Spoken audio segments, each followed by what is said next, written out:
वंदे मातरम विद्यार्थी मित्रों, Oxford school of science शाळा परिवार में आपનું स्वागत है। मित्रों, આપણે चैप्टर नंबर 15 अन्न स्त्रोतों में सुधारणाની શરૂઆત કરીએ છીએ। એ પહેલા આપણે ચેપ્ટરનું નામ છે એને સમજીએ। ચેપ્ટરનું નામ અન્ન સ્ત્રોતોમાં સુધારણા છે, એટલે ચેપ્ટરનું નામ વાંચીને જ આપણને ખ્યાલ આવી જાય કે અહીં કાંક સુધારા વિશેની વાત આપણને સમજાવવામાં આવશે। સુધારણા કીધેલા છે, શું કામ સુધારણા કીધેલા છે એ આપણે આ ચેપ્ટરમાં સમજવાનું જ છે। अन्नना जे कई स्त्रोतो है एमां सुधारावाथी जे कई पण आपणने फायदा मळे छे ए फायदाओ आपणे शीखवाना छे। अन्न स्त्रोतोमां जो सुधारा करीशुं तो पाक उत्पादन आपणने वधु मळशे, तेमज जे वस्तीनी दृष्टिए जे खोराकनी जरूरियातो छे ए जरूरियातो पण संतोषाशे। तो मित्रों, आ विषय उपर ज आपणे आ चेप्टरमां चर्चाओ करवानी छे, शीखवानुं छे, समजवानुं छे अने भणवानुं छे। विद्यार्थी मित्रों, आपणो आ जे चेप्टर है एना मुख्य बे टॉपिक है। बे टॉपिक पर ज आखुं आखुं चेप्टर है अने एमां प्रथम टॉपिक है पाक उत्पादन में सुधारणा अने बीजो टॉपिक आपणो है पशुपालन, जेमां 30% सिलेबस आपणो कट करी नाखेलो है गुजरात बोर्डे। एमांथी प्रथम टॉपिक है एने राखेलो है पाक उत्पादन में सुधारणा, परंतु बीजो टॉपिक है पशुपालन। पशुपालन टॉपिक ने हाल पूरतो अभ्यासक्रम में काढ़ी नाखेलो छे, तेम छतां पण आपणे भणीशुं, अभ्यास तो करीशुं ज। तो चालो जी आपणे अत्यारे हवे शरूआत करीए अने शीखीए अन्न स्त्रोतों में सुधारणा। परंतु मित्रों, हवे आपणे एने प्रश्न स्वरूपे समजीशुं, जेथी करीने आपणने ख्याल आवे के केवा प्रकारना प्रश्न पूछाय अने एनो जवाब आपणे कई रीतना आपी शकीए। तो चालो जी आपणुं चेप्टर नंबर 15 नी शरूआत करीए। जेमां मित्रों प्रथम प्रश्न एवो बने छे के सजीवोमां खोराकनी जरूरियात जणावी, आपणा खोराकना स्त्रोत जणावो। तो तेना जवाब स्वरूपे आपणे कही सकीए के बधा सजीवोनो खोराकनी जरूरियात होय छे। स्वाभाविक छे के सजीवोने जीवित रहेवा माटे खोराक अत्यंत आवश्यक होय छे। खोराकथी आपणने शुं शुं मळे छे? आपणे जे कांई पण जमवामां लईए छीए, खोराक लईए छीए, खोराकथी आपणने कार्बोदित, प्रोटीन, चरबी, विटामिन अने खनिज क्षार प्राप्त थाय छे। खोराकना आ बधा घटको सजीवोना वृद्धि, विकास अने स्वास्थ्य माटे अगत्यना होवाथी सजीवोमां खोराकनी जरूरियात होय छे एम आपणे कही सकीए। कारण के खोराक वगर आपणने आवा जे पदार्थो छे कार्बोदित, प्रोटीन, चरबी, विटामिन अने खनिज क्षार ए प्राप्त थता नथी। અને જો એ પ્રાપ્ત ન થાય તો સજીવોની વૃદ્ધિ, વિકાસ અને સ્વાસ્થ્ય બગડી જાય, અટકી જાય એમ પણ આપણે કહી શકીએ। એટલે કે ખોરાકની તો જરૂરિયાત આપણને હંમેશા રહેવાની જ છે। ત્યારબાદ આપણે એમ કહી શકીએ કે ખોરાકના સ્ત્રોતો આપણને જણાવવાના કીધેલા છે। તો આપણા ખોરાકના સ્ત્રોતોમાં મુખ્યત્વે આપણે મિત્રો વનસ્પતિને સમાવેશ કરી શકીએ અને અમુક પ્રાણીઓ, મોટા ભાગના ખાદ્ય પદાર્થો આપણને ખેતીવાડીમાંથી મળી રહે છે અને પશુપાલનમાંથી આપણને એ ખોરાક સ્વરૂપે મળી રહે છે। તો આપણો અહીં પ્રથમ પ્રશ્ન પૂર્ણ થાય છે। ત્યારબાદ અન્ય પ્રશ્ન જોઈએ કે કૃષિ ઉત્પાદન અને પશુધનના ઉત્પાદનની ક્ષમતામાં વધારો કરવો કેમ આવશ્યક છે તે જણાવો।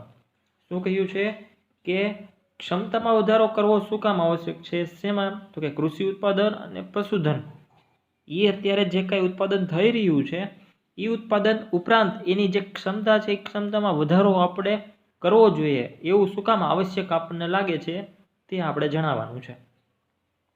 તો તેના જવાબમાં આપણે કહી શકીએ મિત્રો કે ભારતની વસ્તી 1 બિલિયન એટલે 1 બિલિયન એટલે કેટલું થયું? તો કે 100 કરોડ થયું। એટલે કે ભારતની વસ્તી 1 બિલિયનથી પણ એટલે કે 100 કરોડથી પણ વધારે છે।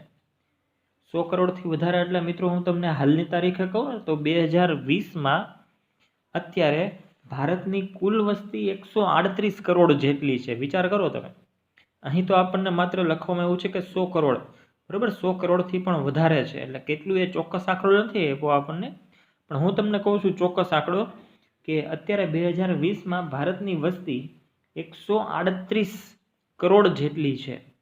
સમજાણું? તો અહીંયા જવાબમાં આપણને કીધું છે કે ભારતની વસ્તી અત્યારે 100 કરોડથી પણ વધારે છે અને તેમાં સતત વધારો થઈ રહ્યો છે. આ વધતી જતી વસ્તી માટે 1 બિલિયનના ચોથા ભાગ જેટલા અન્ન ઉત્પાદનની જરૂરિયાત હોય છે. 1 બિલિયન એટલે 100 કરોડ, એનો ચોથો ભાગ એટલે કે કેટલો થયો? 25 કરોડ થયો. બરોબર. તો કે 100 કરોડમાં 25 કરોડ શું કીધું છે કે એના ચોથા ભાગ જેટલા અન્ન ઉત્પાદનની જરૂરિયાત હોય છે. આ વધારો ત્યારે સંભવિત બને જ્યારે વધુ જમીન હોય, બરોબર, અને એ માટે વધુ ખેતીવાડીનું કામકાજ કરવામાં આવે તો. ભારતમાં પહેલેથી જ ઘણા બધા સ્થળો પર ખેતી થઈ રહી છે. આપણને ખબર છે કે ભારત મુખ્યત્વે ખેતી પ્રધાન દેશ છે અને મોટા ભાગે અહીં જે વસ્તી છે એ ખેતી ઉપર જ નભે છે. તો અહીંયા આપણને ખબર છે કે ભારતમાં પહેલેથી ઘણા બધા સ્થળો પર ખેતી થઈ રહી છે. આથી ખેતીવાડી માટે વધારે જમીનની પ્રાપ્યતા સંભવ નથી, કારણ કે જેટલી જમીન હતી જેમાં ખેતી થઈ શકે એમ હતી એ જગ્યાએ તો ઓલરેડી ખેતી થાય જ છે.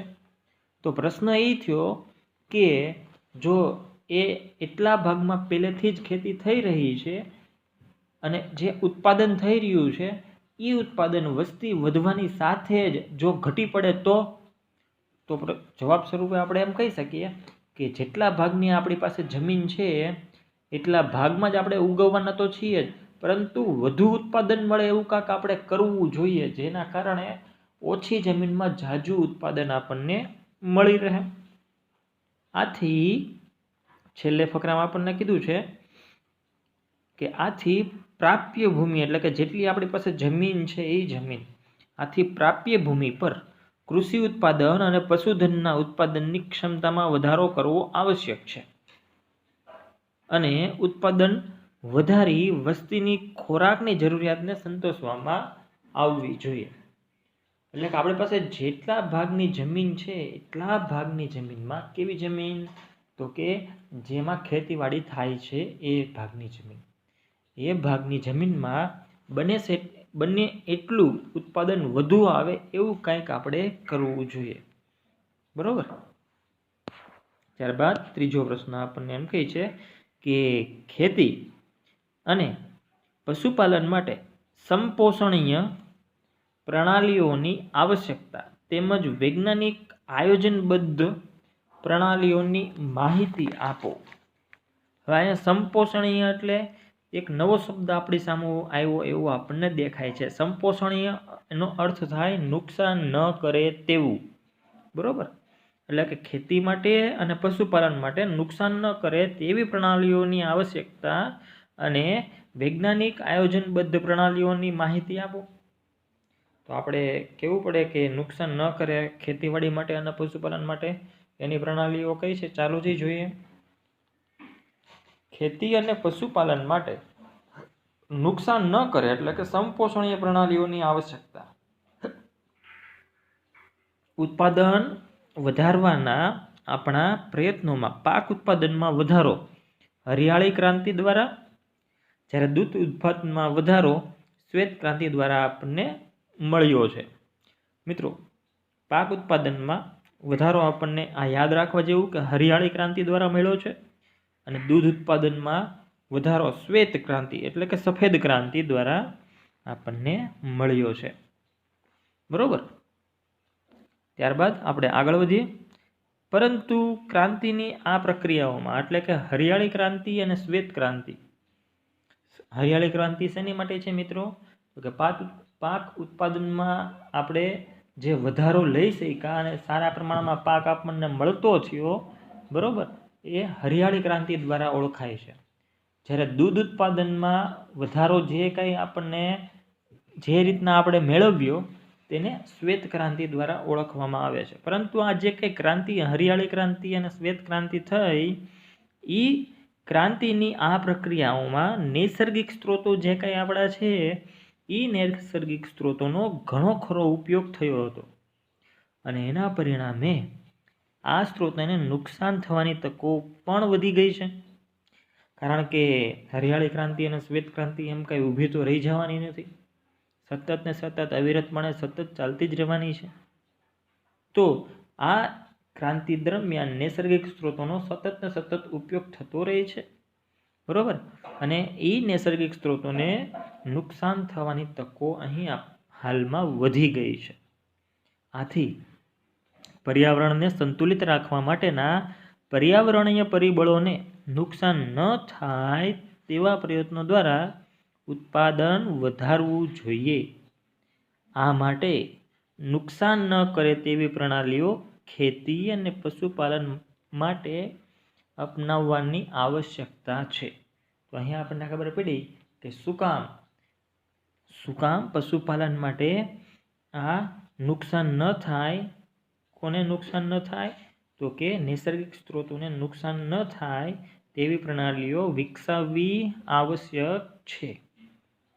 હવે વૈજ્ઞાનિક આયોજનબદ્ધ પ્રણાલીઓ, એમાં ધ્યાન આપીએ આપણે કે સારા પોષણયુક્ત જીવન નિર્વાહ માટે આપણે શું શું કરવું જોઈએ વૈજ્ઞાનિક રીતના? તો કે નેચરલ જે ખેતી કરતા હોય એ કરતાં સવિશેષ રીતના ખેતી કરવી, જેમાં મિશ્ર ખેતીની વાત થઈ છે, વૈજ્ઞાનિક ઢબે ખેતી, બરોબર. ઉપરાંત આંતરપાક પદ્ધતિ દ્વારા પણ ખેતી કરી શકાય, સંઘનિત ખેતી કરી શકાય. વર્ધિત કૃષિ પ્રણાલીઓમાં અપનાવી ખેતી વધારો ઉત્પાદન પ્રાપ્ત કરી શકાય છે. એટલે કે વધારે પ્રમાણમાં કૃષિ પ્રણાલીઓ અપનાવી ખેતીમાં વધારે ઉત્પાદન પ્રાપ્ત કરી શકાય છે. ઉદાહરણ તરીકે પશુપાલન, મરઘાપાલન, મત્સ્ય ઉદ્યોગ, મધમાખી ઉછેર સાથે ખેતીને પ્રોત્સાહન આપવું જોઈએ. અહીં હાલમાં આ દરેક વસ્તુને પ્રોત્સાહન તો મળી રહ્યું છે. કઈ? તો કે પશુપાલન, મરઘાપાલન, મત્સ્ય ઉદ્યોગ, મધમાખી ઉછેર, આ બધાના પ્રોત્સાહન મળી રહ્યું છે.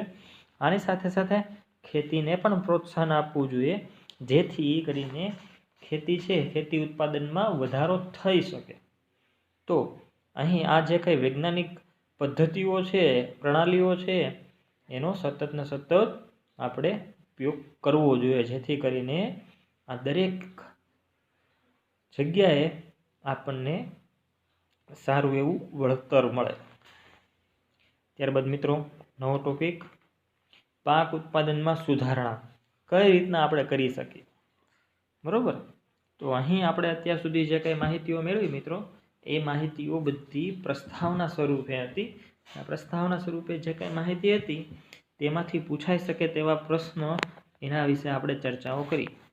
હવે અહીં આ જે ચેપ્ટર છે એ ચેપ્ટરનો પ્રથમ ટોપિક જે છે તેની શરૂઆત થાય છે, પાક ઉત્પાદનમાં સુધારણા. આમાં ડિટેલમાં ઘણું બધું ઊંડાણમાં જવાનું છે, આપણે જાશું જ. અને એ ટોપિક કમ્પ્લીટ થાય ત્યારબાદ આપણો આ ચેપ્ટરનો બીજો ટોપિક પશુપાલન, એના વિશે આપણે ચર્ચા કરીશું. પરંતુ અત્યારે પાક ઉત્પાદનમાં સુધારણા જોઈએ. પ્રશ્ન આપણને આ રીતના પૂછાઈ શકે કે આપણો વનસ્પતિ ખોરાક અને તે શાનો સ્ત્રોત છે તે જણાવો. વનસ્પતિ દ્વારા આપણે જે કાંઈ ખોરાક લઈએ છીએ એ શેનો સ્ત્રોત છે, તેમાંથી શું શું મળી રહે છે તે જણાવવાનું છે. અથવા પ્રશ્ન આમ પણ પૂછાય કે ખોરાકના મુખ્ય પોષક ઘટકોના નામ આપી. જે કંઈ ખોરાકના મુખ્ય પોષક ઘટકો છે એના નામ આપી, તે કયા ખોરાકમાંથી પ્રાપ્ત થાય છે તે જણાવો. અથવા આમ પણ પ્રશ્ન પૂછાય કે આપણી પોષણ જરૂરિયાત માટે કયા કયા કૃષિ પાકનું ઉત્પાદન વધારવું જરૂરી છે. આ રીતના આપણને પ્રશ્ન પૂછાય, જેના જવાબ સ્વરૂપે આપણે એમ કહી શકીએ કે ઉર્જાની આવશ્યકતા માટે અનાજ જરૂરી છે. અનાજ છે તો જ આપણને ઉર્જા મળી રહે છે. આપણને કાર્બોદિત, લિપિડ એટલે કે ચરબી, પ્રોટીન, વિટામિન્સ જેવા ખોરાકના વિવિધ પોષક ઘટકો અને ખનિજોના સ્ત્રોતમાંથી જે કાંઈ પણ આપણને પોષક ઘટકો મળે છે, બરાબર, એ કયા વનસ્પતિઓમાંથી મળે છે તે આપણને અહીં કોષ્ટકમાં દર્શાવેલું છે ને તે જોઈએ આપણે. તો ખોરાકના પોષક ઘટકોમાં કાર્બોદિત, પ્રોટીન અને આવશ્યક તેલ, આ બધી જ વસ્તુઓ કઈ કઈ વનસ્પતિઓમાંથી મળે છે, ચાલો તેના વિશે ચર્ચા કરીએ, સમજીએ. કાર્બોદિત પદાર્થો આપણને ઘઉં, ચોખા, મકાઈ, જુવાર, બાજરી જેવા ધાન્યોમાંથી મળી રહે છે. આ વસ્તુ યાદ રાખવા જેવી. કાર્બોદિત પદાર્થો આપણને કઈ કઈ વસ્તુઓમાંથી મળી રહે છે? તો કે ઘઉં, ચોખા, મકાઈ, જુવાર, બાજરી આવા ધાન્યોમાંથી આપણને કાર્બોદિત પદાર્થો મળે છે. જ્યારે પ્રોટીન પ્રોટીન તો કે સામાન્ય રીતના કઠોળ વર્ગના જે કંઈ વનસ્પતિઓ છે એમાંથી આપણને પ્રોટીન મળી રહે છે. ક્યાં? તો કે ચણા, વટાણા, અડદ, મગ, તુવેર, મઠ, વાલ, મસૂર જેવા કઠોળમાંથી આપણને પ્રોટીન મળી રહે છે.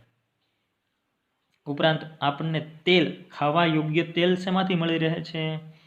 તો કે આવશ્યક તેલ છે એ સોયાબીન, મગફળી, તલ, એરંડા, રાઈ, સરસવ, અળસી, સૂર્યમુખી જેવા તેલ બીજ કે તેલીબિયામાંથી આપણને ખાવા યોગ્ય આવશ્યક તેલ મળી રહે છે. તો અહીં આપણે જોયું કે આપણને કેવા વનસ્પતિ સ્ત્રોતમાંથી ખોરાકના કેવા મુખ્ય ઘટકો મળી રહે છે. તો ચાલો જી આપણે આગળ અભ્યાસ કરીએ. આ ઉપરાંત શાકભાજી, મસાલા અને ફળોમાંથી વિટામિન અને ખનિજ ક્ષાર સાથે કેટલાક પ્રોટીન અને કાર્બોદિત પણ મળે છે. તો પ્રોટીન અને કાર્બોદિત આપણને ક્યાંથી મળે છે મિત્રો? તો કે શાકભાજી અને મસાલા તેમજ ફળોમાંથી વિટામિન, ખનિજ ક્ષાર અને પ્રોટીન મળી રહે છે. ઉપરાંત કાર્બોદિત પણ આપણને એમાંથી શાકભાજી, મસાલા અને ફળોમાંથી મળી રહે છે. ઉપરાંત પશુપાલન માટે ઘાસચારો એ ક્યાંથી આપણને મળી રહે છે? તો કે પશુપાલન માટે પશુપાલન કરતા હોય તેમને પશુઓને ઘાસ ખવડાવવું પડે તેના ખોરાક સ્વરૂપે. તો એ ઘાસ બરસીમ અને જવ એટલે કે ઓટ અને સુદાન ઘાસ સ્વરૂપમાં મળી રહે છે. બરોબર. તો અહીં આપણે એના વિશે એટલું સમજ્યા બાદ હવે આગળ વધીએ. નેક્સ્ટ પ્રશ્ન આપણો મિત્રો એવો થાય છે કે અનાજ એટલે કે ધાન્ય, દાળ એટલે કે કઠોળ અને ફળો, શાકભાજીમાંથી આપણને શું મળે છે? તો મિત્રો આ આપણને લખાણ સંબંધિત બ્લુ કલરનો પ્રશ્ન જે આપેલો છે એ બ્લુ કલરના પ્રશ્ન વિશે આપણે ચર્ચા કરવાની છે. પેજ નંબર 204 ઉપર આપણને આ પ્રશ્ન આપેલો છે કે અનાજ, કઠોળ અને ફળો ઉપરાંત શાકભાજીમાંથી આપણને શું શું મળે છે? તેના વિશે આપણે ચર્ચા કરી ગયા મિત્રો હમણાં જ કે અનાજમાંથી આપણને કાર્બોદિત મળે છે, કઠોળમાંથી પ્રોટીન મળે છે અને ફળોમાંથી પણ પ્રોટીન મળે છે. ઉપરાંત શાકભાજીમાંથી આપણને વિટામિન અને ખનિજ ક્ષારો સાથે કેટલાક પ્રમાણમાં પ્રોટીન અને કાર્બોદિત પદાર્થો આપણને મળે છે. તો આ 1 માર્કનો પ્રશ્ન થયો મિત્રો. 1 માર્કમાં પણ પૂછી શકે અથવા 2 માર્ક્સમાં પણ પૂછી શકે, કારણ કે 4 વસ્તુ આપણને અહીંયા કીધેલી છે. બરાબર. 3 થી 4 વસ્તુ આપણને કીધેલી છે. 1 અથવા 2 માર્ક્સમાં આપણને પૂછાઈ શકે. આગળ વધીએ. 6થો પ્રશ્ન છે વિવિધ પાક માટે આબોહવા સંબંધિત પરિસ્થિતિના નામ, તેની જરૂરિયાત જણાવી, કોઈ એક પરિબળ આધારે પાકના પ્રકાર ઉદાહરણ સહિત જણાવો. તો મિત્રો અહીંયા આપણને પ્રશ્ન એમ પૂછ્યું કે વિવિધ પાક એટલે કે અલગ અલગ પાક માટે આબોહવા સંબંધિત પરિસ્થિતિના નામ બરોબર આપણે જણાવવાના છે અને તેની જરૂરિયાત પણ જણાવવાની છે. એમાંથી કોઈ પણ એક પરિબળના આધારે પાકના પ્રકાર અને ઉદાહરણ આપણે જણાવવાના છે. તો મિત્રો વિવિધ પાક માટે આબોહવા સંબંધિત પરિસ્થિતિમાં તાપમાન અને પ્રકાશ અવધિ મુખ્યત્વે હોય છે. એટલે કે વિવિધ પાક માટે આબોહવા મુખ્ય ભાગ ભજવતી હોય છે. આબોહવામાં મિત્રો તાપમાને આવી ગયું ને પ્રકાશે આવી ગયો. તો પ્રકાશની અવધિ એટલે કે કેટલો સમયગાળા સુધી પ્રકાશ એ પાક માટે રહે છે, પાક ઉપર રહે છે, તે પણ અગત્યનું હોય છે. ઉપરાંત તાપમાન એટલે કે કેવું ઠંડુ છે કે પછી ગરમ તાપમાન છે બરાબર, તેના ઉપર પણ એ આધાર રાખતું હોય છે. જરૂરિયાતમાં જોઈએ કે પાકને સારી રીતે વૃદ્ધિ પામવા અને જીવનચક્ર પૂરું કરવા માટે ચોક્કસ આબોહવા સંબંધિત પરિસ્થિતિની જરૂરિયાત રહેલી હોય છે. એટલે કે એને જો યોગ્ય રીતના વૃદ્ધિ પામવી હોય તો યોગ્ય અનુકૂળ વાતાવરણ હોવું જોઈએ. એનું જીવનચક્ર પૂરું કરવા માટે યોગ્ય અનુકૂળ વાતાવરણ ઉપરાંત તાપમાન પણ જરૂરી છે. એનો અર્થ શું થયો? તો કે ચોમાસામાં થવાવાળું જે કંઈ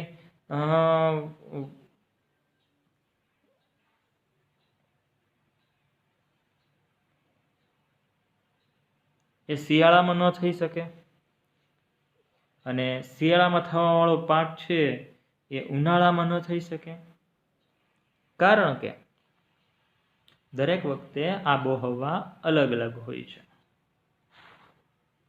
તો તો અહીંયા આપણને ઉદાહરણ તરીકે કીધું જ છે કે પ્રકાશ અવધિ સૂર્યપ્રકાશના સમયગાળાને સંબંધિત હોય છે. જેમ સૂર્ય લાંબો સમય સુધી રહે એની પ્રકાશ અવધિ વધારે, જેમ સૂર્ય ઓછો સમય સુધી રહે. શિયાળામાં સામાન્ય રીતના આપણે જોઈએ છીએ કે સૂર્યની પ્રકાશ અવધિ ઓછી હોય છે, એટલે કે એ દિવસ ટૂંકો હોય છે, જ્યારે ઉનાળામાં દિવસ લાંબો હોય છે, એટલે કે ઉનાળામાં સૂર્યની પ્રકાશ અવધિ વધારે, જ્યારે શિયાળામાં સૂર્યની પ્રકાશ અવધિ ઓછી. અવધિ એટલે ટૂંકમાં સમયગાળો મિત્રો. પ્રકાશ અવધિ સૂર્યપ્રકાશના સમયગાળાને સંબંધિત હોય છે. પુષ્પ સર્જન અને વૃદ્ધિ સૂર્યપ્રકાશ પર આધારિત હોય છે. કે પુષ્પ સર્જન, પુષ્પનું સર્જન થવું અને તેની વૃદ્ધિ થવી, વિકાસ થવો એ સૂર્યપ્રકાશ આધારિત હોય છે. આપણે ઘણી વખત જોઈએ જ છે મિત્રો કે રાતના સમયે કોઈ ફૂલ, બહુ જ ઓછા એવા ફૂલ હોય છે કે જે રાતના સમયે એ પોતે પોતાની પૂર્ણ મુદ્રામાં હોય. મોટા ભાગના ફૂલો છે એ રાત્રે કળી સ્વરૂપે હોય, ને જેવું એની ઉપર સૂર્યપ્રકાશ આવે ત્યારે એ કળીમાંથી ફૂલ થઈ જાય છે. શું કામ? તો કે એ સૂર્યપ્રકાશ ઉપર આધારિત હોય છે. જેમાંથી સૂર્યમુખી તમને ખબર છે કે આખે આખું ફૂલ છે એ સૂર્યના પ્રકાશ ઉપર જ આધારિત હોય છે. તો અહીં આપણને કીધું છે કે પુષ્પ સર્જન અને વૃદ્ધિ એ સૂર્યપ્રકાશ ઉપર આધારિત હોય છે. વનસ્પતિઓમાં પ્રકાશ સંશ્લેષણ ક્રિયામાં સૂર્યપ્રકાશનો ઉપયોગ કરી ખોરાકનું નિર્માણ કરે છે. આવી જ રીતના વનસ્પતિઓ પણ પ્રકાશ સંશ્લેષણ, સૂર્યપ્રકાશના કિરણો દ્વારા પ્રકાશ સંશ્લેષણ કરી અને પોતાનો ખોરાક પ્રાપ્ત કરતા હોય છે. અહીં આપણને પાકના પ્રકાર વિશે કહેવામાં આવ્યું છે, તો પાકના પ્રકાર વિશે માહિતી આપણે આગળ સમજીએ મિત્રો. પાકના પ્રકારમાં એને મુખ્યત્વે 2 પ્રકાર છે, ખરીફ પાક અને રવિ પાક. બરોબર. પાક અને ખરીફ પાક કોને કહેવો મિત્રો? બરોબર. ખરીફ પાક કે જે પાક ચોમાસાની સિઝનમાં થતો હોય તેવા પાકને ખરીફ પાક તરીકે ઓળખવામાં આવે છે. યાદ રાખજો મિત્રો, જે પાક ચોમાસાની સિઝનમાં થતો હોય તેવા પાકને ખરીફ પાક તરીકે ઓળખવામાં આવે છે. એટલે કે ચોમાસાની સિઝન એટલે કે વર્ષા ઋતુ પણ આપણે કહી શકીએ. હવે વર્ષા ઋતુનો સમયગાળો મિત્રો આમ ગણીએ અંગ્રેજી મહિના પ્રમાણે તો કયો મહિનો થયો કહેવાય? તો કે જૂન મહિનાથી શરૂઆત કરી અને જુલાઈ, ઓગસ્ટ, સપ્ટેમ્બર અને ઓક્ટોબર મહિના સુધી આમ જોઈએ તો વરસાદનો સમયગાળો થયો કહેવાય. તો કે જૂન મહિનાની શરૂઆત થઈને ઓક્ટોબર મહિના સુધીનો જે સમયગાળો છે એ સમયગાળો જેને ખરીફ પાક માટે યોગ્ય ગણાય છે. બરોબર. એટલે એ સમયગાળામાં ઉગવાવાળા પાકોને ખરીફ પાક તરીકે ઓળખવામાં આવે છે. અને તેમાં શેનો સમાવેશ થાય છે? તો કે ડાંગર, મકાઈ, સોયાબીન, બાજરી, અડદ, મગ વગેરે જેવા પાકો એ ખરીફ પાકો છે અને ચોમાસામાં થવાવાળા પાકો છે, વર્ષા ઋતુમાં થવાવાળા પાકો છે. જ્યારે રવિ પાક આપણે કોને કહેવો મિત્રો? તો કે શિયાળાની સિઝનમાં ઉગવાવાળા જે પાકો છે એને રવિ પાક તરીકે ઓળખવામાં આવે છે. આમ ગણીએ મિત્રો તો કે શિયાળાની સિઝન નવેમ્બર મહિનાથી આપણે ગણીએ શરૂઆત થાય તો નવેમ્બર, ડિસેમ્બર, જાન્યુઆરી, ફેબ્રુઆરી, માર્ચ અને કોકવાર એપ્રિલ સુધી. બરાબર. એટલે આમ કહી શકીએ કે નવેમ્બરથી એપ્રિલ સુધી આ ઉગવાવાળા પાકો, શિયાળામાં ઉગવાવાળા પાકોને રવિ પાક તરીકે ઓળખવામાં આવે છે. અને તેમાં કોનો સમાવેશ થાય છે? તો કે ઘઉં, રાઈ, વટાણા, અળસી, શેરડી, ચણા વગેરેનો સમાવેશ રવિ પાકમાં થાય છે. તો ખરીફ પાકનો સમયગાળો તો કે જૂનથી ક્યાં સુધીનો મિત્રો? જૂન મહિનાથી લઈને ઓગસ્ટ, સપ્ટેમ્બર અને ઓક્ટોબર સુધી. જૂનથી ઓક્ટોબર સુધી. બરાબર. જ્યારે રવિ પાકનો નવેમ્બરથી એપ્રિલ સુધીનો સમયગાળો. ઓકે. તેમજ કયા પાકો છે એ તો તમે જોઈ જ લીધા. ત્યારબાદ આપણે આગળ વધીએ. ખરીફ પાક અને રવિ પાક એક માર્કમાં તમને MCQમાં પૂછે તો હવે તમને આવડવો જોઈએ. બરાબર. આગળ 7મા નંબરનો પ્રશ્નને આપણે આગળ વધારીએ કે અન્ન ઉત્પાદનમાં વધારા માટે કૃષિમાં સમાયેલી પ્રણાલીઓ અને પાક ઉત્પાદનમાં સુધારણાની ક્રિયામાં સમાવિષ્ટ પ્રવૃત્તિઓ જણાવો. આપણને પ્રવૃત્તિ જણાવવાની છે, તો એ પ્રવૃત્તિને આપણે જણાવીએ. ચાલો, કઈ પ્રવૃત્તિઓ થઈ છે વાત કરીએ. ભારતમાં 1960થી 2004 સુધીમાં ખેતીલાયક ભૂમિમાં 25% વધારો જોવા મળ્યો છે. કેટલો? 25%નો. 44 વર્ષમાં 25% ભૂમિનો વધારો, ખેતીલાયક ભૂમિમાં વધારો જોવા મળ્યો. અને અન્નના ઉત્પાદનમાં 4 ગણો વધારો જોવા મળ્યો છે. ઓહો, ઘણો બધો વધારો થયો કહેવાય. બરોબર. 44 વર્ષમાં ખેતીલાયક ભૂમિમાં 25% સુધારો, તેમજ ઓવરઓલ જે કાંઈ અન્ન ઉત્પાદન થતું એ અન્ન ઉત્પાદનમાં 4 ગણો વધારો જોવા મળેલો છે. અન્ન ઉત્પાદનના વધારા માટે કૃષિમાં સમાયેલી પ્રણાલીઓને 3 ચરણોમાં વહેંચવામાં આવી છે. અન્નનું જે ઉત્પાદન થાય છે એ ઉત્પાદનમાં જે કંઈ પ્રણાલીઓ છે એ 3 ભાગમાં વહેંચવામાં આવી છે. એટલે કે ટૂંકમાં 3 ભાગમાં વહેંચવામાં આવી છે. પ્રથમ ભાગ, દ્વિતીય ભાગ અને તૃતીય ભાગમાં શેનો સમાવેશ થાય છે અને તેમાં શું શું ધ્યાન રાખવું જોઈએ ચાલો જોઈએ. જેમાં પ્રથમ ચરણમાં શું ધ્યાન રાખવું જોઈએ તો કે બીજની પસંદગી કરવી એ ખૂબ જ અગત્યનું છે. સારી ગુણવત્તાનું બીજ પસંદ કરવું એના ઉપર પાકનો મુખ્ય આધાર હોય છે. ત્યારબાદ હવે સારી પસંદગીનું બીજ પસંદ થઈ ગયું, ત્યારબાદ બીજા ચરણમાં પાકની યોગ્ય દેખરેખ રાખવી એ પણ ખૂબ જ અગત્યનું છે. કારણ કે સારી પસંદગીનું બીજ આપણે પસંદ કરી તેનું વાવેતર કરી દીધું, ત્યારબાદ એ પાક ઉગી ગયો પણ તેનું જો યોગ્ય દેખરેખ ન રાખીએ, પ્રાણીઓ આવીને એને ચરી જાય, તેમજ તેને દવાઓનો યોગ્ય છંટકાવ કરવામાં ન આવે, યોગ્ય પાણી આપવામાં ન આવે તો એ પાકનો કાંઈ અર્થ ન રહે, તેમાંથી કાંઈ ઉપજ ન મળે. એટલે કે બીજા ચરણમાં તેની યોગ્ય દેખરેખ રાખવી એ પણ ખૂબ જ આવશ્યક બની જાય છે. ત્યારબાદ ત્રીજા ચરણમાં કે ખેતરમાં ઉગેલા પાકની સુરક્ષા અને કાપણી એ પણ ખૂબ જ અગત્યનું છે. બરાબર. કે ઉગેલો પાક છે એની પાકની સુરક્ષા માટે તમે શું કરો તો ખેતરની ફરતે બોર્ડર રાખવી જોઈએ, તેમજ જંતુઓથી બચવા તેના કીટનાશકોનો ઉપયોગ કરવો જોઈએ, કીટનાશકોનો છંટકાવ કરવો જોઈએ. અને યોગ્ય સમય આવી જાય જ્યારે પાક પાકી જાય ત્યારે તેની લણણી કરવી જોઈએ અથવા તેની કાપણી કરવી જોઈએ. બરાબર. આ બધું આપણને પાકમાં નુકસાન થતાં બચાવે છે અને યોગ્ય આપણને વળતર આપે છે. હવે ત્યારબાદ આપણે જે પરિસ્થિતિઓ જોઈ એના આધારે પાક ઉત્પાદનના સુધારણાની પ્રક્રિયામાં સમાવેશ થતી પ્રવૃત્તિઓ આપણે જે 3 ચરણોમાં જોઈ ને એ 3 ચરણો આ રીતના આપણે કહી શકીએ. ક્યાં તો કે પાકની જાતમાં સુધારણા કરવી જોઈએ. બરાબર. પાકનું ઉત્પાદન જો આપણે વ્યવસ્થિત કરવું હોય તો કઈ 3 વસ્તુઓમાં સુધારા કરવા જોઈએ તો કે સૌથી પહેલું કે પાકની જાતમાં સુધારા કરવા જોઈએ. બરાબર. કે જે જાત છે એ જાતોમાં સુધારા કરીએ તો આપણને યોગ્ય પ્રમાણમાં સારી એવી ઉપજ મળે, અને સારી એવી ઉપજ મળે તો એને વેચાણથી સારી આપણે પૈસા કમાઈ શકીએ છીએ, સારા નીપજ આવે છે આપણને. ત્યારબાદ બીજું પાક ઉત્પાદનમાં સુધારણા કરવા જોઈએ. પાકનું જે કંઈ ઉત્પાદન થાય છે એમાં પણ સુધારણા કરવા જોઈએ. ત્યારબાદ પાકનું સુરક્ષાનું પ્રબંધન કરવું જોઈએ. કારણ કે પાક સુરક્ષા માટે યોગ્ય પ્રકારનું પ્રબંધન કરવું આપણે જોઈએ. તો અહીં પાક ઉત્પાદનના સુધારણામાં જે સમાવેશ થતી પ્રવૃત્તિઓ છે એ આ 3 પ્રકારમાં આપણે એને વિભાજિત કરી શકાય. બરાબર. જેમાં સૌ પ્રથમ પહેલી છે પાકની જાતમાં સુધારણા. ચાલો જી આપણે પાકની જાતમાં સુધારણાને જોઈએ.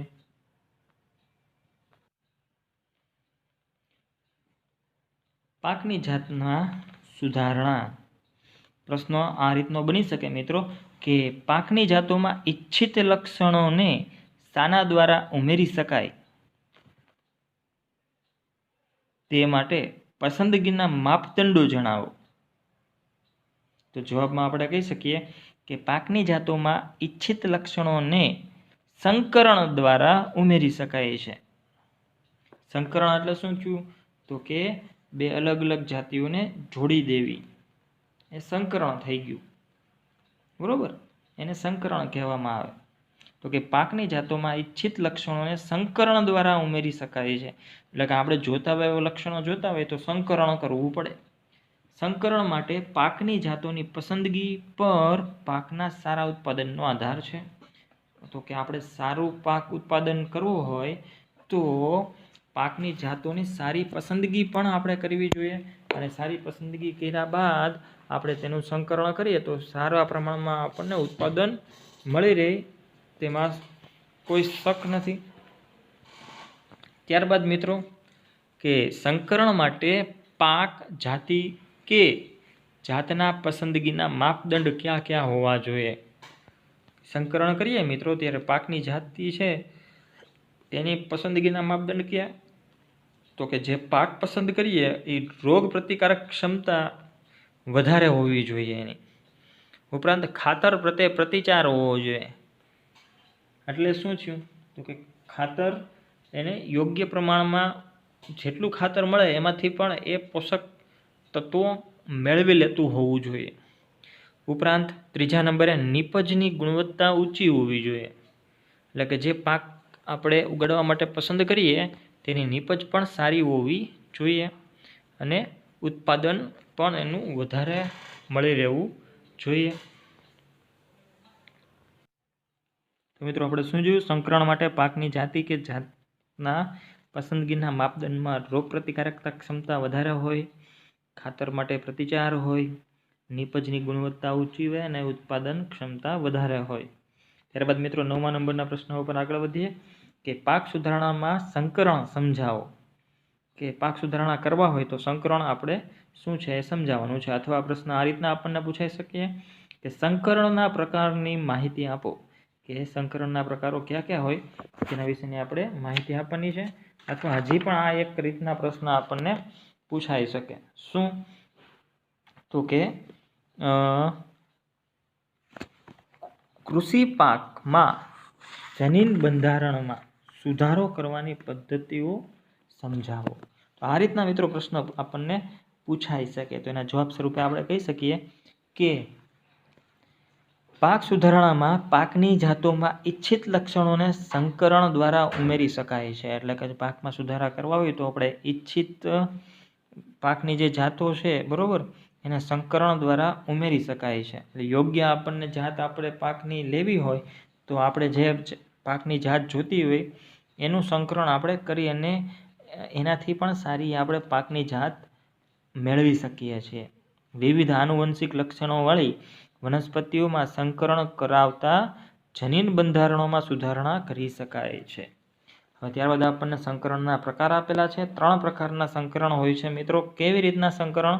મેં તમને કીધું હતું કે મિક્સ કરવું એટલે કે ટૂંકમાં સંકરણ ભેગું કરવું બરોબર. તો એના સંકરણના 3 પ્રકાર છે. સંકરણ એટલે કે ભેગું કરવું બરોબર.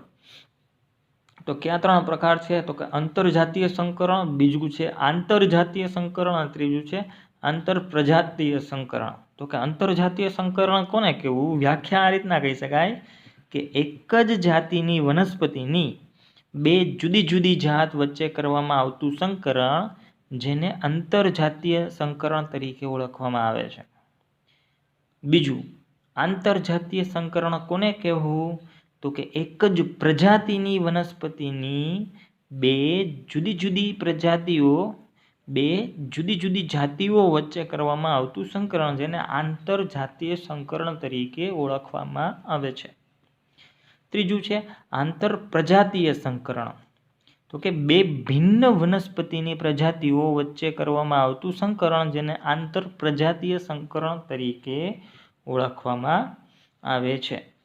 તો મિત્રો આપણે એમ કીધું છે કે સંકરણની સમજૂતી કે સંકરણના પ્રકારમાં અહીં સુધી જ આપણે જવાબ લખવાનો રહે. કે સંકરણની સમજૂતી આપો તો 3 સંકરણ વિશે માત્ર માહિતી આપણે આપી દેવાની રહે બરોબર. અને સંકરણના પ્રકાર પૂછાય હોય તો સંકરણના 3 પ્રકાર છે એ 3 પ્રકાર વિશે આપણે કહી દેવાનું રહે. પણ આગળ જો પ્રશ્ન પૂછવામાં આવે તો આપણે કહી શકીએ અહીંયા જે માહિતીઓ છે એને આપણે દઈ શકીએ. જનીનિક રૂપાંતરિક પાકો. તો એમાં આપણે એમ કહી શકીએ કે સંકરણ સિવાય પાક જનીન બંધારણમાં સુધારો કરવા ચોક્કસ વનસ્પતિ જાતમાં ઐચ્છિક લક્ષણોવાળા જનીનનો ઉમેરવામાં આવે છે. એટલે કે સંકરણ સિવાય પણ જો આપણે સારો પાક જોતો હોય તો શું કરવું પડે? તો અહીં આપણને કીધું છે કે જનીનમાં આપણે અમુક વસ્તુઓ ઉમેરી દેવી જોઈએ. એટલે કે એનું જે બીજ હોય એનું જ્યારે જમીનમાં રોપવામાં આવે ત્યારે જ ઉપરાંત એના જનીનમાં ચેન્જ કરી નાખવામાં આવે તો આપણને સારો પાક મળે છે અને પરિણામે જનીનિક રૂપાંતરિક પાક મળે છે.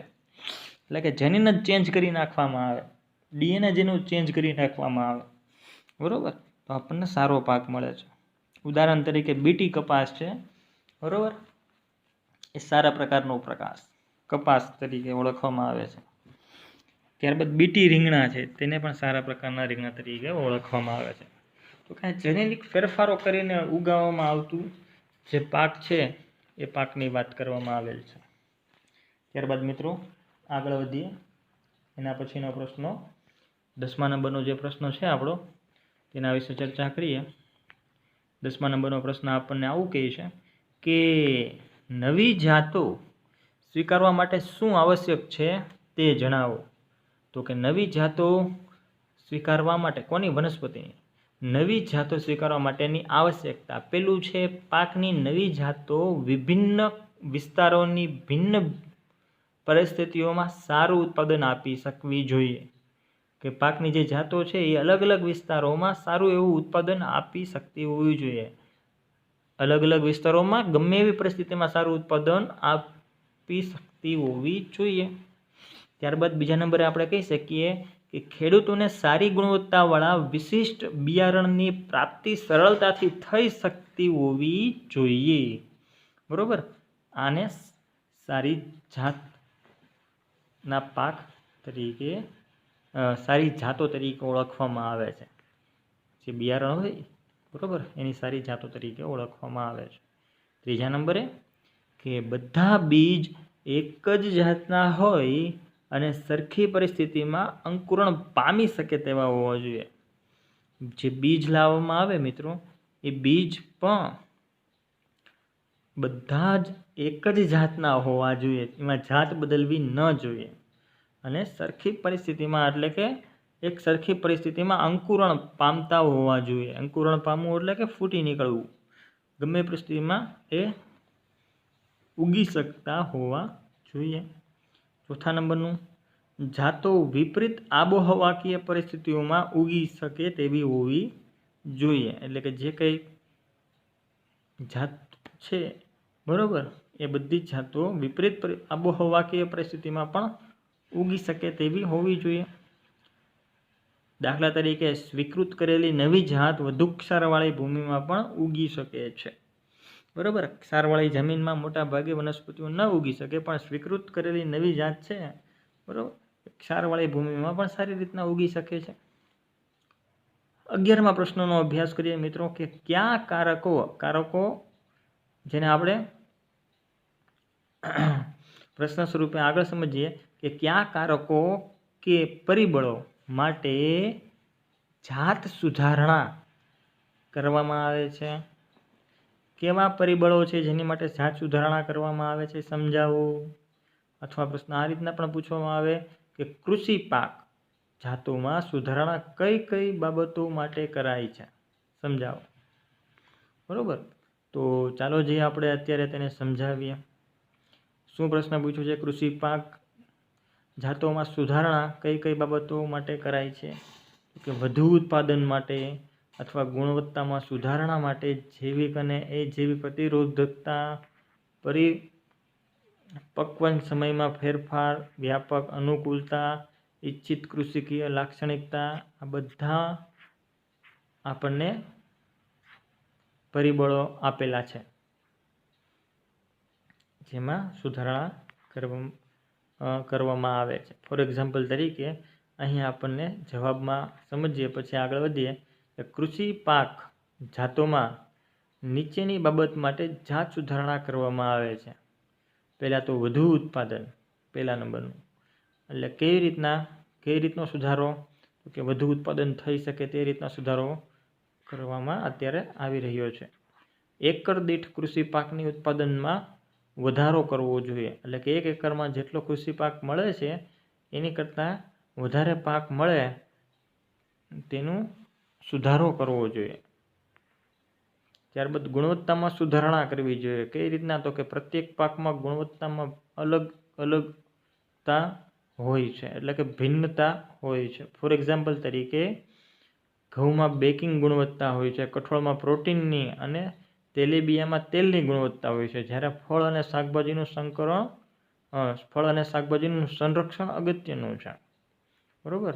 ગુણવત્તામાં પણ સુધારણા કરવી જોઈએ. દરેકમાં ગુણવત્તા જે કંઈ છે એ ગુણવત્તા, પ્રત્યેકની ગુણવત્તામાં કંઈક સુધારો થાય એ પણ ખૂબ જરૂરી છે. જૈવિક અને અજૈવિક પ્રતિરોધકતા, એટલે કે અવરોધ જે કંઈ હોય, જૈવિક અવરોધો અને અજૈવિક અવરોધો, એને પણ દૂર કરવા જોઈએ. જૈવિક અવરોધો એટલે કેવા? તો કે રોગ, કીટકો અને કૃમિઓ. બરોબર. એ જૈવિક અવરોધો કહેવાય, અથવા પ્રતિરોધક જે કરે છે. બરાબર. કોને? તો કે પાકને નુકસાન કરે છે. પાકમાં રોગ લાગે, કીટકો લાગે, કૃમિઓ લાગે, આ બધા જૈવિક અવરોધો છે જે પાકને વધતા અટકાવે છે. જ્યારે અજૈવિક અવરોધો ક્યાં? તો કે ઠંડી, હિમપાત અથવા જમીનમાં ક્ષારનું પ્રમાણ વધી જાય અને ક્ષારતા કે અથવા વધુ પ્રમાણમાં પાણી કે અનાવૃષ્ટિ એટલે કે દુકાળ પડવો, આ બધી જૈવિક અવરોધકતા છે. બરાબર. જેના કારણે પાકને અવરોધ અથવા નુકસાન પહોંચે છે. આવી અજૈવિક પરિસ્થિતિઓના કારણે પાક ઉત્પાદકતા ઘટી શકે છે. આવી પરિસ્થિતિઓથી સર્જાતી તાણનો પ્રતિકાર કરી શકે તેવી જાત પાક ઉત્પાદન સુધારી શકે છે. એટલે કે આ બધાનો પ્રતિકાર કરી શકે તો આપણે પાકને, એની ઉત્પાદકતા સુધારી શકાય છે અને ઉત્પાદકતા વધારી શકાય છે. ત્યારબાદ મિત્રો આગળ વધીએ. ચોથા નંબરનું કે પરિપક્વન સમયમાં ફેરફાર કરવો જોઈએ. કઈ રીતના? તો કે બિયારણ વાવવાથી પાકની લણણી સુધીનો જે સમયગાળો છે એ ટૂંકો હોય તે આર્થિક દ્રષ્ટિએ સારું ગણાય છે. જ્યારથી આપણે પાકને વાવીએ ત્યારથી એને કાપી નાખીએ, લણણી કરી નાખીએ, એ ટૂંકો હોય તો આર્થિક દ્રષ્ટિએ પણ ખૂબ જ સારું રહે છે. ઓછા સમયગાળાને કારણે પાક ઉત્પાદનમાં ખર્ચ ઓછો તેમજ ખેડૂત પ્રતિવર્ષ ખેતરમાં વધુ પાક ઉગાડી શકે છે. કોઈક પાક 4 મહિનાનો સમયગાળો લેતો હોય, બરોબર, અથવા 4 મહિના જેટલો સમયગાળો આપણે આપતા હોય, જગ્યાએ 3 મહિના જેટલો સમયગાળો આપીએ અને એમાં જ બધું કામકાજ કમ્પ્લીટ કરી નાખીએ તો આપણને 1 મહિનાનો વધુ સમયગાળો મળે. એટલે કે આપણે એ જે સમયગાળો છેલ્લે આપણને વધે એમાં આપણે અન્ય કંઈ પણ વસ્તુઓ વાવીને પાક ઉત્પાદન આપણે વધારી શકીએ છીએ અને આમ ખેડૂતને આમ કહીએ તો પૈસા ટકે પણ સારું મળી રહે. જેમ વધુ પ્રકારના પાકો ખેતરમાં લેવાતા હોય તેમ આર્થિક દ્રષ્ટિએ પણ સારું રહેતું હોય છે. સમાન પરિપક્વનથી કાપણીની ક્રિયા સરળ બને અને આ દરમિયાન પાકને નુકસાન ઓછું થાય છે. વ્યાપક અનુકૂળતા જોઈએ કે વ્યાપક અનુકૂળતા ધરાવતી જાતોનો વિકાસ કરવાથી આવી જાત વિવિધ વિસ્તારોની વિવિધ આબોહવામાં ઉગાડી શકાય તેમજ વિવિધ પર્યાવરણીય પરિસ્થિતિમાં પાક ઉત્પાદનને સ્થાયી કરવામાં ઉપયોગી નીવડી શકે છે. ઇચ્છિત કૃષિકીય લાક્ષણિકતામાં જોઈએ કે ઘાસચારા માટે ઉપયોગી પાકમાં લાંબી અને વધુ શાખાઓ ઇચ્છિત લક્ષણો છે. એટલે કે ઘાસચારો જે ઉગાડવામાં આવે છે કોના માટે? પશુઓ માટે. તો એમાં નાના ઘાસ ન મેળાવે તેની માટે શું? તો કે એ જે કાંઈ ઘાસ ઉગાડવામાં આવે છે એમાં લાંબી અને વધુ શાખાઓ હોવી જોઈએ. બરાબર. એટલે કે ઇચ્છિત કૃષિકીય લાક્ષણિકતા આ પણ વધારવી જોઈએ. જેમાં આપણે કીધું કે એ જે ઘાસ છે એ ઘાસ લાંબુ હોવું જોઈએ. આનીથી વિરુદ્ધ પરંતુ અનાજ માટે વામન છોડ યોગ્ય છે. અનાજ માટે બહુ મોટા છોડ કરતાં નાના છોડ યોગ્ય છે. બરાબર. કારણ કે તેના ઉછેર માટે ઓછા પોષક દ્રવ્યોની આવશ્યકતા રહે છે. જેમ છોડ મોટો તેમ આવશ્યક પોષક દ્રવ્યોનું પ્રમાણ વધારે મળે. પરંતુ જો નાના હોય, વામન છોડ હોય અનાજના, તો તેનાથી એને ઓછા પોષક દ્રવ્યોમાં તે વધુ પ્રમાણમાં નીપજ આપી શકે છે. આથી ઇચ્છિત કૃષિકીય લાક્ષણિકતાવાળી વિકસિત જાતો વધુ ઉત્પાદકતામાં મદદ કરે છે. બરોબર. ત્યારબાદ આપણે મિત્રો 12મા નંબરનો પ્રશ્નનો અભ્યાસ કરીએ. શું કહે છે? જૈવિક અને અજૈવિક પરિબળો કેવી રીતે પાક ઉત્પાદનને નુકસાન પહોંચાડી શકે છે, સમજાવો. તો કે જૈવિક પરિબળો રોગો, કીટકો, કૃમિઓ વગેરે અને અજૈવિક પરિબળો ગરમી, ઠંડી, હિમપાત, વધુ પડતું પાણી, જમીનમાં ક્ષારતા, અનાવૃષ્ટિ વગેરે દ્વારા બીજની અંકુરણ ક્ષમતામાં ઘટાડો કરે છે. ઉપરાંત પાકના વજનમાં પણ ઘટાડો કરે છે. વિઘટન, દાણાના કદમાં ઘટાડો, છોડ સુકાઈ જવા વગેરેથી પાક ઉત્પાદકતા ઓછી થતાં નુકસાન પહોંચાડે છે. તો કઈ કઈ રીતના નુકસાન થાય છે એ પણ અહીંયા આપણને સમજવા મળે છે. ત્યારબાદ 13મા નંબરનો પ્રશ્ન આપણને એમ કહે છે કે પાક સુધારણા માટે ઐચ્છિક કૃષિકીય વૈજ્ઞાનિક લાક્ષણિકતાઓ કઈ કઈ છે? પાક સુધારણા માટે ઐચ્છિક કૃષિકીય વૈજ્ઞાનિક લાક્ષણિકતાઓમાં આપણે એમ કહી શકીએ કે ઘાસચારાના પાક માટે લાંબી અને વધુ શાખાઓ, જ્યારે અનાજ માટે વામન છોડ ઐચ્છિક કૃષિકીય વૈજ્ઞાનિક લાક્ષણિકતાઓ છે. તો મિત્રો અહીં આ લેક્ચરમાં આપણે પ્રશ્ન નંબર 13 સુધી જ રાખીએ છીએ. નેક્સ્ટ લેક્ચરમાં પાક ઉત્પાદનનું વ્યવસ્થાપન એના વિશે માહિતીઓનો અભ્યાસ કરીશું. ત્યાં સુધી મિત્રો અસ્તુ. આભાર. જય હિન્દ, જય ભારત.